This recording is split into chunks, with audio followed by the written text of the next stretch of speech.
It's the Progress Pod, a production of the Franklin County Coalition for Progress.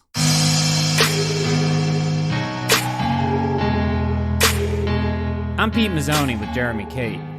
Here in South Central PA, we enjoy some of the state's premier outdoor opportunities. On today's show, we'll talk about efforts to conserve and preserve our region's landscapes through the work of the South Mountain Partnership. The partnership launched in 2006 as a regional landscape-scale conservation project and operates as a public-private partnership between the Pennsylvania Department of Conservation and Natural Resources and the Appalachian Trail Conservancy. It has grown into an alliance of citizens, businesses, nonprofits, academic institutions, local, state, and federal government agencies and officials collaborating to envision and secure a sustainable future for the South Mountain landscape. On today's program, we'll learn more about the South Mountain Partnership's work with its director, Katie Hess. Thanks for being with us today, Katie. Thank you for having me. We're excited to have this conversation. So let's start with who you are and what your work is and what your mission is. Sure. As I think you already said, I am the director of South Mountain Partnership. I also happen to be a native of Franklin County. I grew up in between Fort Loudoun and the St. Thomas area, and then grew up like the second half of my childhood in Adams County in Big Riverville. Keeping it local. Yes, absolutely. So much so that the former director of the Appalachian Trail Conservancy gave me my trail nickname, which is Homegrown. Yes. For those who don't know, when you do the AT, you're eventually christened with a trail name. Yes. So mine is really special because it was like hand-delivered by the president and CEO of the Appalachian Trail itself. Okay. So there's a lot of pride in that. Sure. So what I do as the director of the South Mountain Partnership is I facilitate people and organizations like nonprofits, local, county and state government, federal government, local nonprofits, and organizations who are already taking steps to either promote or preserve the South Mountain landscape. And they may be working on agricultural resources, natural, cultural, and historic resources, or recreational resources. And so what we do is we try to highlight the good work of our partners and to accelerate it and to support it. Mm-hmm. And so that takes the form of facilitation on my part. I'm the only staff member sort of trying to stitch all of these organizations and initiatives happening throughout Adams, Cumberland, Franklin, and part of York counties together so that we can sort of make it all work better and gain more ground together. Sure. Define what region the South Mountain covers. Are we talking about the Michele Forest? What are we talking about? Yeah, so the core of the South Mountain region is Michaud State Forest. That is South Mountain itself in Pennsylvania. The South Mountain does run south into Maryland all the way to the Potomac River. But in Pennsylvania, the South Mountain region is Michaud State Forest up to Carlisle, west to Chambersburg and Greencastle and Newville, and east to Dillsburg and Gettysburg. Mm-hmm. So that's sort of what we call the core of our region.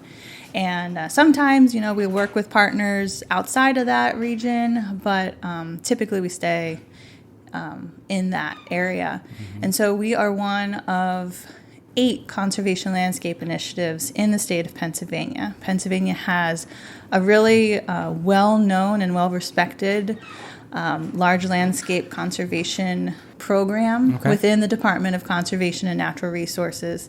And we're lucky enough to be one of them. But unlike a lot of the other places, we are the one who doesn't have like a really easily to understand character. Okay. Like the PA Wilds, when you hit the PA Wilds, right? It's forested, it's dense, and when you leave it. But in the South Mountain landscape, it's more about the mountain stitching us all together and being part of our heritage, our legacy when it comes to environmental conservation, being the forefront of the forestry and the conservation movement throughout the state and the nation. And then a lot of the water resources that are distributed across the landscape come from that mountain itself. So whereas, Franklin County folks might not think that they have a lot in common with Adams County folks, there's actually a lot going on landscape scale that is stitching them together and making their futures, forcing their futures to be parallel. Right, we're in this together. Yeah. Sure. Are you familiar with the history of how the Michele Forest came to be? A little bit. Michelle State Forest is sort of one of the ground zeros of the development of forestry as a practice. And it was born out of the agricultural college that got its start and eventually formed into Penn State Mont Alto. Sure. That's where forestry began, but it was also at the same time where at the formation of our state's what is now the Department of Conservation and Natural Resources. So we saw characters like Michele, Myra Lloyd Dock. Myra Lloyd Dock was responsible for traveling the state and buying up property to reforest and make into our state park Is this system. the woman who has a plaque at the top of Route 30? Yes. Okay. Yeah, so there used to be Grafenberg Inn. Okay. I hope I'm saying that well.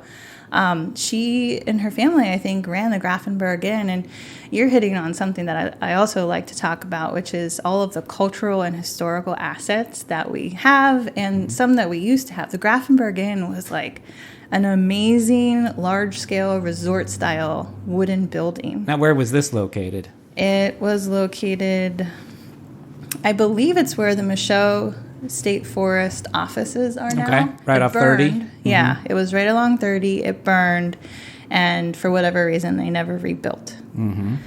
But we have that strong legacy, and it's characters like her and Ralph Abel, who was a more contemporary character, but those people contributed to the development of Michelle. And what years were they active? Oh, man. Am I pushing you here on the history? A little bit. Well, I've always wondered, Henri Michaud was a biologist, is that correct? Yes. Yeah, and he ended up in the U.S. Studying, how we're managing our forests. And at times he was appalled by what he found. And it really helped he really helped to add capacity to the United States and to this region. He educated folks like Rothrock. Rothrock helped. Who was Rothrock? Yeah, he's known as the American father of forestry. Okay. And so we host the South Mountain Speaker Series, which is a revival of Rothrock's Michaud lectures. He traveled the state talking about how Pennsylvania in particular was so endangered by flooding and wildfires because of the intense timber clear cutting that was happening across the state, leading to flooding. Our farmers' soil was washing away. It was leading to wildfires in some places. And he traveled the state saying, we can fix this, but here's what we would need to do.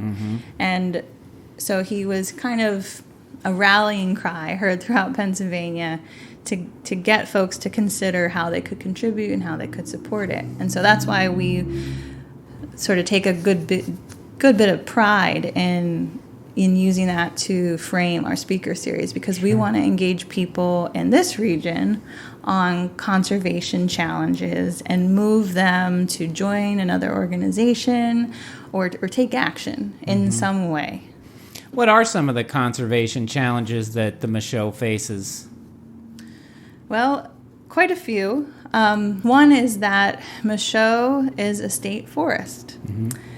However, it is used as a state park.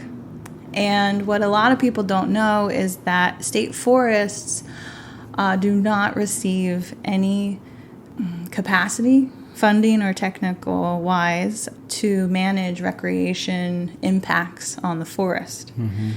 So whereas the district forester there knows that a great deal of recreation is happening on the forest and is asking to respond to the challenges faced by people using it or the challenges that they're then imposing on the landscape by using it so much, he has very few resources to kind of handle that and approach it differently. So that's one challenge. So you're talking about a funding challenge, direct funding challenge. But also policy. DCNR, the Bureau of Forestry, does not, to my knowledge, it does not stress or it may not even include in the forest management plan process for the management of recreation stresses or use that are exerted on the land. Now, are you talking about like locally in the Caledonia Park or in just the forest in general? We're talking about the forest itself. The forest, like, I know that Michele seems like this vast wilderness to a lot of people, but it is used. It is used by snowmobiles, ATVs, hikers, mountain bikers, trail runners. Runners. Thank you. People just out for a drive. It is under immense stress when it comes to helping the forest function ecologically and as like a provider of ecosystem services for this region. It is under immense stress just because we love it. Yeah. We're, the term, we're loving it to death. I don't know if I would go that far yet, but we're definitely putting some pressure on it. Mm-hmm. So in terms of maintenance of the roads and the trails, who's responsible? I know that with the trails, we have local clubs, we have, individuals who go out and maintain trails, but who's in charge of the maintaining the roads and how's that get paid for? Well, actually, not many of the trails are maintained by local clubs. Only the Appalachian Trail and its side trails, which are like an actual category under their management system, are maintained by local trail groups. All of those other trails in the forest, maybe I'm unaware, but a lot of those other trails are not maintained. Mm-hmm. Mountain bikers of Michele, I know they do their own trail maintenance, but in terms of other hiking trails, I'm not aware right now. There is a new group forming called Friends of Michele, which are actively, like they just got started this spring, and they're going to be that sort of balance, right? They're going to go out and maintain those resources that have had stress exerted on them by the recreational community. You're totally right about the roads in Michele. There are a lot of roads in Michele, and the district has recently been able to learn through research that they have more roads per acre than is what the state average is. And with their limited employment and budget, they struggle to maintain those roads because we're also seeing some climate change impacts on the roads. They're getting washed out more frequently, and at like they get to a higher level of distress more quickly.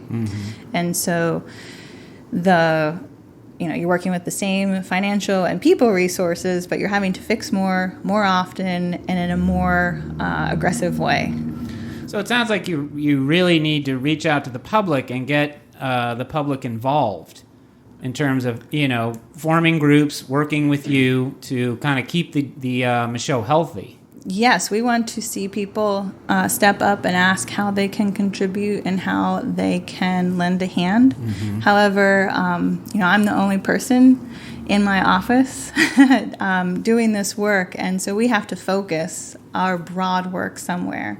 And we chose last winter to focus on water resources. So knowing that we have a finite budget and only one person facilitating this whole region, we knew we had to focus. So whereas I would love to help facilitate these work groups in Michele, we simply do not have the capacity because right now we're focusing on helping each county's water implementation plan team to get more resources and figure out how they're going to help implement the Chesapeake Bay blueprint to help contribute to Pennsylvania not getting fined in the near future. Yes, well, I'm not familiar with this. Can you elaborate a little bit on what that is? Yeah. Pennsylvania is part of the Chesapeake Bay blueprint, which states that by 2025, we will achieve a certain level of water quality improvement. And it's going to take lots of us in southern Pennsylvania kind of banding together with our state, county, and local officials and agencies, and pairing them with our local watershed organizations and our land conservation organizations to implement these watershed implementation plans, which are also known as WIPs, WIPs. Okay. So each of our counties either is developing a WIP plan or already has a WIP plan and is now transitioning into the phase of implementation, where they need to start implementing best management practices and things like riparian buffers, rolling out more rain barrels, rolling out more rain gardens to hold the water longer, let it infiltrate the earth, not contribute to erosion of farm soil, but also just like here, I guess we're recording in downtown Chambersburg. Chambersburg has a pretty great MS4 program happening. I can jump in on this because Awesome. I was part of the borough council when we formed the MS4 That's program. fantastic. Which is the municipal separate storm sewer system. Absolutely. That's the 4 S's. But it's part of efforts to clean up the Chesapeake Bay. Yeah, and it's a way to, we're great at connecting organizations and people who need to know one another so that they can share their common challenges and how they approached them. And so we're at our very core, like a place to convene people and a learning hub. Sure. But we want to kick that up a notch, and we want to say, what do you need at the county level? How can we help you? Knowing that we don't have, a lot of money to give. We have a network, we have creativity and ideas to contribute to saying, asking the question, could we attract more implementation resources, whether they be financial or technical, to this region? I'm thinking, perhaps from the federal level, if we applied as a region, we might be able to attract more money, because we don't have big foundations like that exist in the east or west of Pennsylvania. We're sort of on our own in many respects, and that's something that a conservation landscape initiative like South Mountain Partnership can assist with. Let's talk about your cultural heritage plan. Can you tell us a little bit about that?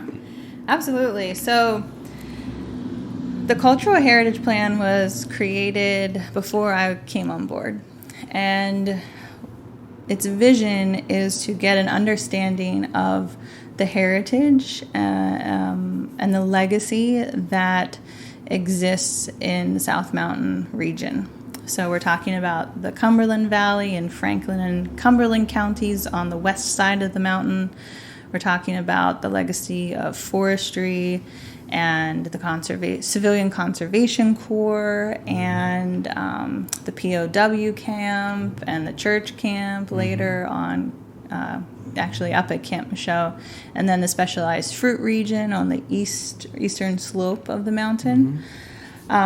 So we tend to take a cultural landscape approach to it by understanding broad swaths of land, but there are some people who are interested in understanding the actual properties, buildings, and sites throughout the landscape and how they demonstrate these broad themes of history that are embedded or layered on the landscape. So a good example of this is Dill's Tavern, which is part of the Northern York County Historical and Preservation Society. Is it an acronym? NYCHAPS, yes. No wonder I had to write it down. Yeah. They interpret the gap in the Great Valley, which saw hundreds and thousands of European immigrants flow into this country, across Pennsylvania and down the Cumberland Valley, down the Great Valley, and down into Appalachia. Mm-hmm. South Mountain is actually the northern terminus of the Blue Ridge Mountains. Oh, interesting. So it links us to... Did not know that. Yeah, it links us to the south. And so you have folks like them in Dillsburg telling the story of how the land forms, altered history, essentially, altered the path or determined the path of immigrants who came and settled the United States. That in and of itself is a story of national significance when it comes to history. Mm-hmm. And then you have folks here in Franklin County like Renfrew Cultural and Environmental Institute who are interpreting very similar themes of how the landscape was used, how it determined what people did to make it in the world, and how it shapes us even contemporarily now. What is the POW camp story? So there was a site in Michele State Forest that later became a church camp. This is around Pine Grove Furnace, Yes. isn't it? Yeah, it's between Caledonia and Pine Grove. Okay. Yeah. It was used as a prisoner of war interrogation camp because of its remoteness. And Cumberland County Historical Society has done a really wonderful job at interpreting and researching Camp Michele. So if you want to learn more, go to their website and visit. They have an amazing location in Carlisle. We interrogated prisoners of war in Camp Michele on South Mountain, and they were put there because it was far away from any other population center. Right. It was a good remote area, but it wasn't. It's not like there was a Guantanamo Bay on South Mountain. Right. It was a relatively controlled, I think, process in most cases. Whereas, having grown up in the Fruit Belt in Adams County, I heard stories about some of those prisoners of war getting bussed out to help in the orchards to pick crops and things, since there was such a small labor force at the time. Everybody was overseas, the men, I should say. Yeah. Yeah, that's interesting. Yeah. Well, on to a topic that I'm very interested in. You have a rail trail feasibility study. Mm-hmm. Now, I'm a big fan of rail trails. We have one here in town. There's one in Shippensburg. I think they really get people out. So tell us a little bit about this South Mountain Trolley Greenway. Yes, my pleasure. So this is another example of our work as conveners and facilitators. This is us connecting people across the landscape who want to see something positive happen. Mm-hmm. So there is a local volunteer in Cumberland County who noticed that this corridor can be viewed in aerial photography, like on Google Maps. Mm-hmm. And they knew that it was also the former South Mountain branch of the Cumberland Valley Railroad. Right. And they thought this would be amazing to once again connect downtown Mechanicsburg with downtown Dillsburg. It would lead to economic revitalization as trail towns, and it would serve a lot of people who use state bicycle route. I believe it's J2, which sort of like parallels the old branch of that railroad. So, we got together in 2017 and secured some grant funding from the Department of Conservation and Natural Resources, from Cumberland County Land Partnerships Grant Program, from the York County Community Foundation, and several local municipalities bought in. So we secured all of the, or most of the municipal resolutions of support. We applied for the grants, and we've been assessing legal ownership of the right-of-way because there was no definitive understanding of who legally owned the corridor. when you disinvest of a railroad or a branch, you have to do it legally. Like, there's a legal process. Right. And there was just no paper trail. And neither one of the counties could really confirm it. So before we went any further in discussing whether or not we could eventually possibly build this trail, we had to figure out the legality of it. And so the report is not yet final, but what we do think is that it did revert to private property owners. So now we've been able to move past that, and we released a public survey asking the public if they're supportive of the trail, and out of 3 scenarios for trail development, what they would prefer. So they could have the trail on the historic railroad track corridor. They could have it on the roads adjacent to the corridor but in a protected bike lane, or do they just want a trail on the roads and not protected? So I think that we've had over 800 responses to that over the past 2 or 3 weeks, which is amazing. Great. Yeah, that's great. Yeah, but we're always looking for more. So if you're interested in taking that survey, search for South Mountain Trolley Greenway or Rail Trail on Facebook. Well, we know that these are successful. You've got the CNO that people love. Yeah. And the little towns along the way are beneficiaries of all that traffic. You get, Absolutely. And families get out there. It's a great thing. So let's hope that goes forward. Yeah. Yeah, we do have to be really conscientious of the private property owners now. You know, it's definitely their land. We want this to be a community building activity, not a divisive project. So, people are always scared that these types of projects would want to take land forcibly, and that is completely off the table. You're not coming in with eminent domain. Thank you. Yeah, no eminent domain. Absolutely not. Right. So, moving on to your speaker series, who's coming up, and what can we look forward to? Yeah. We have one left in the 2019 series. Okay. It is focused on how to prevent dumping of trash in state forests and parklands and other forested properties. Right. And so we've been fortunate enough to partner with some of the rangers of Michele State Forest and Keep Pennsylvania Beautiful. That's a environmental and kind of community development organization, to highlight some of the best practices that they've been able to develop over the last few years, because they've been combating illegal dumping in the Michelle and the state parks for probably the beginning of time. But recently they've had a lot of successes in terms of holding people accountable. How is that done? Because I'm out there a lot and I see it. And I know that you can call the DCNR and you can give them the location, and they'll get around to cleaning it up. But how do we, hold people accountable? Yeah, so that's the reason we're having a speaker series about it. I don't know. Oh, you have to find out. Yeah, so you have to attend to find out. And that information is already available on the South Mountain Partnership website.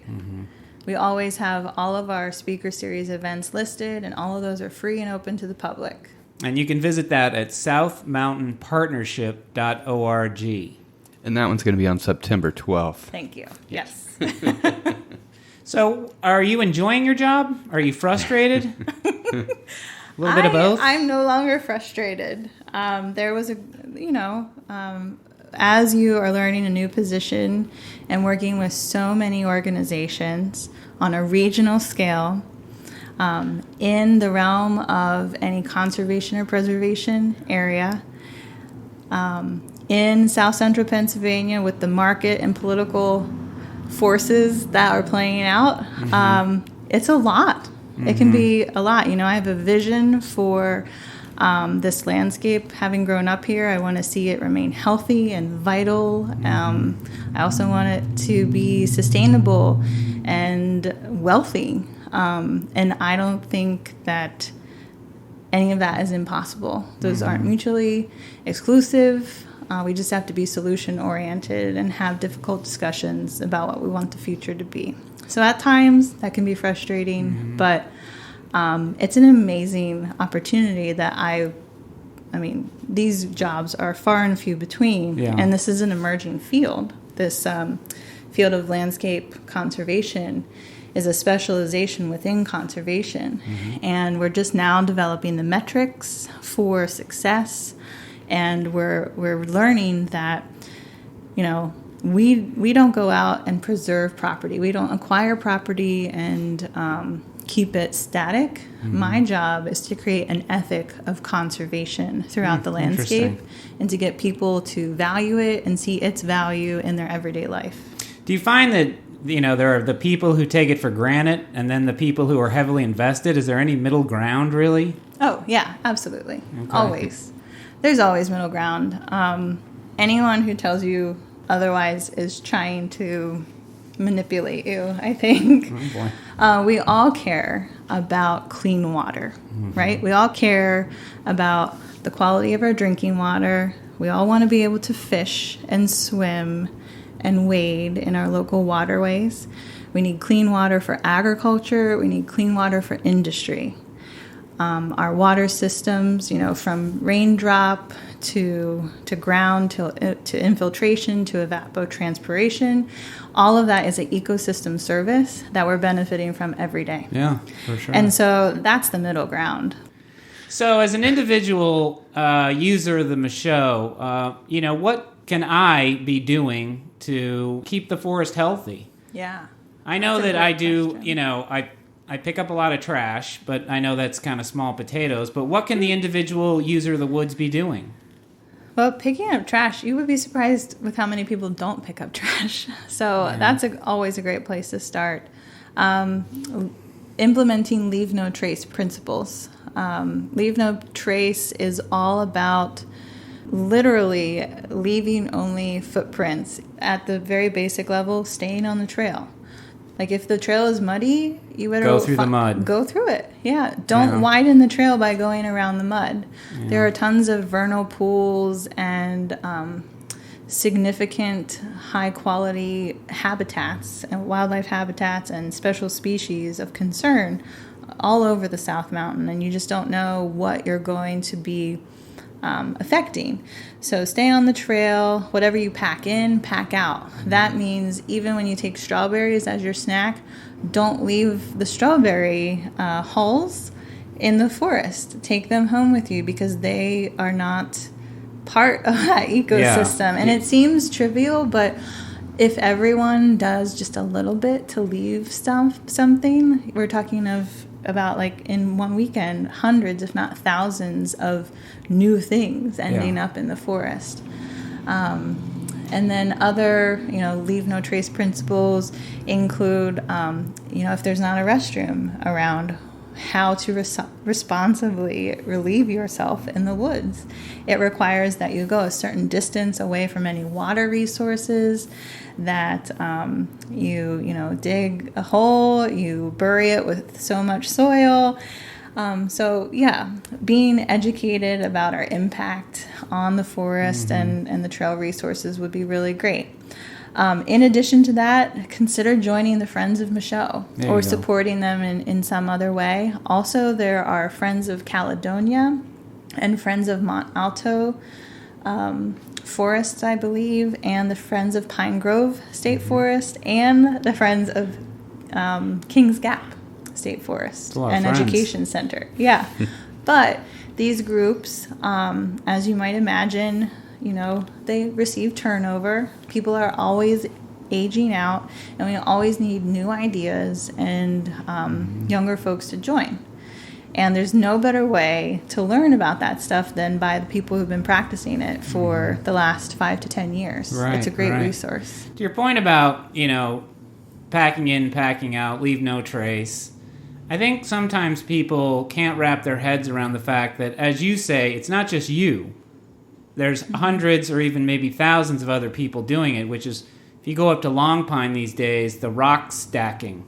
is what everybody's doing, and the DCNR put out a notice saying, please don't do that. But it's one of those things where, the individual user's like, what's the harm, Oh, yeah. And it is, a little disappointing to acknowledge this, but here in South Central Pennsylvania, we are no longer as rural as we once were. And, Interstate 81 has had a lot to do with this. But when you're in Michele, you might feel like the nearest person or other party is 10, 20, 30 miles away from you, but I assure you, they're just over the other ridge. Yeah. If not just 5 minutes Especially down the trail. Especially on a Saturday from you. or a Sunday. Yeah. And so it's amazing that you can get that feeling in that landscape, but the reality is that there are so many other people there with you, and that's good, right? Like, that's community building. You get the best of both worlds. But it's just no longer the reality that we're the only ones, or we are one of the few out in the forest that day. Because also, Michele is the first large forest that people out of Baltimore and DC hit on their way north and west. So we get a lot of out-of-state traffic. Yeah. And I know the mountain biking community has discovered us. Of the state and, other regions. Yeah, and that's really exciting. I love that we have mountain bikers all over the place and that they're starting teams and competitions all throughout the landscape and the region. No matter what you're doing in the forest, you're impacting it. Yeah. Whether it's just your own body weight or the tires of your ATV or your bike. And there's nothing inherently wrong with that. It's just that we have to then pay it back to the district forest or the forest itself by mitigating any impact that we might be having on it. Right, right. And it's that situation where your kid picks up a rock or something they want to take home with them, and you're saying that now we can't do that, and the kid's confused, but it's that multiples. Everything's happening by multiples, so. Right, and it will be there when you come back. Come back to it. That's a great way to phrase it. Yeah. Why don't you give out your website one more time? Sure. It's southmountainpartnership.org. Okay. And is there a phone number or other ways we can get involved on social media? Or Yes. Follow us on Facebook at South Mountain Partnership and Instagram. I believe we're either SMP or South Mountain Partnership. As well, visit our website to learn more about the region, places you can go visit, and how to get involved. We have so many opportunities for folks to get involved, whether it's writing an essay about why they value the land that they're on, whether it's in a town or on a farm or in the forest. There are sponsorship opportunities. You can serve on one of our committees. You can volunteer. You can intern. There's lots of ways. Great. So if you care, let's get involved. And be sure to go to the speaker series. Let's find out how to catch these scoundrels who were dumping in the woods. Well, thank you so much for coming on the show today, Katie. It was a wonderful conversation, and I personally am very happy to hear that there are people out there like you that are working to preserve this magical forest we have in our backyard. Great, thank you. Yep. And before we go, Pete, Pride Franklin County, the second annual Pride Franklin County is coming up. It's just about a week away from when we'll be airing this program. And we have some new sponsors on board that we want to give a shout out to. And they are Superior Floor Coverings and Kitchens, Penn State Monalto, BCM Payroll Services, and Wellspan Health, formerly Summit Health. So thank you. Excellent. And so we'll see you on August 4th at Pride Franklin County. Thanks again, Katie. Thank you. And thanks for listening to the Progress Pod online at progresspod.org.